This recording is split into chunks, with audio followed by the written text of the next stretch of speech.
Hello, this is first of many devlogs where I sit here in random places for a undetermined amount of time while I talk about things that we are doing in Black Wolves for the time being. I'll probably try and post one of these about once a month.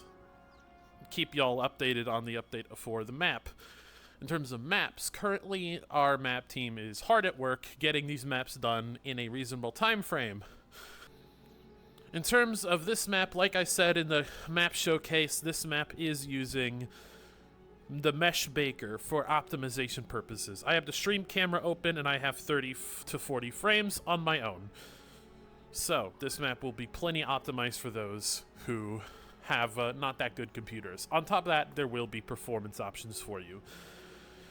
That's enough map stuff, though. Let's talk about everything else.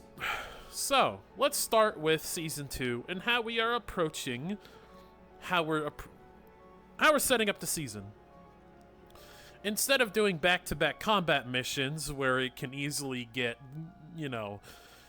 very much every week is combat, now we are going through a cycle between combat missions, story missions, and diplomacy or casual type missions.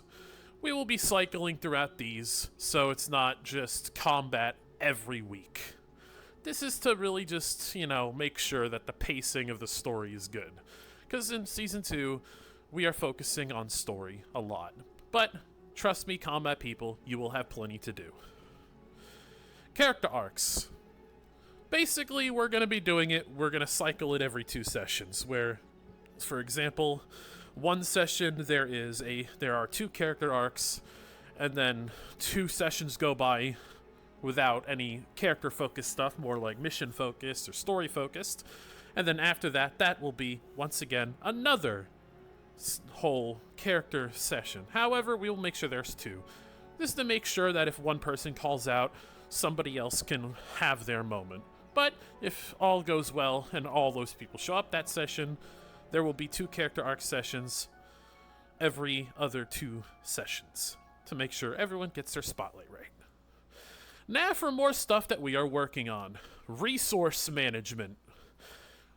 Obviously, with the circumstances of Season 2 that I will not speak on, but also going forward, the Rebellion will have limited resources. Now, obviously, we are not going to be doing it by item number. We're going to be doing this by percentages, but I will tell you more about that later in this video. The gathering system, though, you can get more resources by hunting for supplies or buying them or making them. But for the resource system itself, this is essentially how we have it planned. It is a percentage-based system.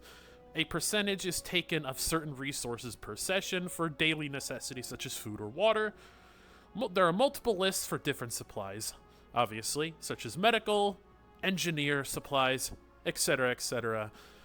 A document may be released soon to explain how this system works once it's done. This system is very much still a work in progress, so bear with us as we make sure the system is ready for everyone. Just so you know, everything I say in regards to that system is subject to change, obviously. Only certain resources are used per session, like I said before. Equipment maintenance. Sometimes you will be required in character to do some maintenance on your equipment, and if you're a robot, that may also include your chassis, probably.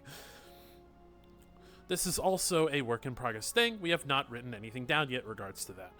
Daily chores will also be a thing that will be added to make sure during social bits there is plenty to do for people to interact and have their moments. And daily chores will be one of them. Now on to more combat-oriented stuff. We are doing a complete NPC model rework for most of them. Number one thing, all particles for ranged weapons will now have collision, which means if you hit a wall and your bullet hits the wall, the bullet will not go to the other side. This is to avoid clutter in narrow places or just in combat in general, and to make sure things go well. The guns for the models will also overheat after a certain time, after which you will not be able to shoot your gun for like 3 to 5 seconds, stuff like that. Basically, this is to avoid people shooting constantly. However, we are doing another remedy for this as well with a combat system overhaul. Now, by the time this video comes out, the document will be out. Please make sure to read it because we are heavily changing how a couple things work. We're not changing it systematically, but we are adding some rules, proper RP etiquette.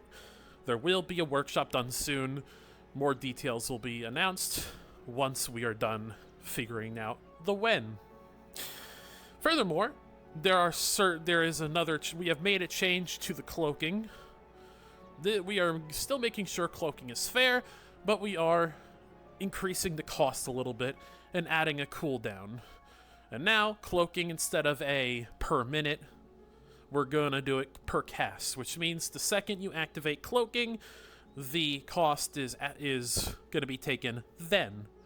And after you are done cloaking, there will be a cooldown depending on the level cloak you have. And each level has different weaknesses, such as being able to hear, smell, etc. Once again, that is in the document. Make sure to read the document, because if you don't, obviously you won't know the proper rules, and we will be enforcing these rules. We also added quite a lot of rules to ranged, but nothing too crazy. This is mainly to make sure combat runs smoother and it's fair for everyone. There are definitely important details for the combat system. A video will be made soon explaining it by video, so that way everyone can understand it perfectly. But for now, we will be releasing it only with the document. Make sure to read it. If you can't read it yourself, feel free to ask a dev and they will explain the system to you. Furthermore, other systems we are throwing out there potentially is the reputation system and even a budget for the rebellion itself. These are all systems we are working on. Going forward, I thought the idea to have these devlogs would be helpful, especially with a lot of things happening and how much we are working on Season 2. In other news, we have a Community Hub World, and also I am here to announce, I have said this in pre-lobby, but this is for the people who loosely follow this community and don't really go to the RPs right now. We will be at Project Community later this year. So, when Project Community happens, come up to our booth and say hello. There will be a lot of people from the cast hanging around the booth when it happens. This event will be later in the ass end of June, I believe. So, come around, say hi. We're going to be chilling during the event. And, yeah.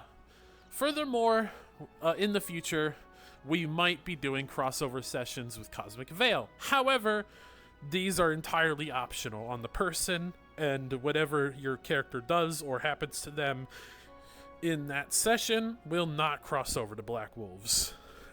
This is during very specific plot threads that are not too crazy for the person from BWR. This will not be too crazy. This is more stuff that we have done in Black Wolves before, and some certain stuff we are doing is now going to Cosmic Veil. Cosmic Veil will be taking over certain Black Wolves plot threads that are considered not relating to Lectorcorp. At the moment, Lectorcorp is our main focus in Black Wolves. The other stuff, depending on what it is, it may be in Cosmic Veil now. If there's a plot thread you're wondering about, and you want to know whether or not it's going to be in Cosmic Veil or Black Wolves, feel free to ask me. I will answer, and that's about it. Now, like I said, this is kind of my first devlog, so that it might be a little awkward, but in general, I will be doing these once a month to keep everyone updated. Everyone, that's pretty much it for me. If you have any questions regarding anything from this devlog, feel free to ask in the comments or ask in the Discord. Other than that, that's about it from me. I will see you all next month for the next devlog.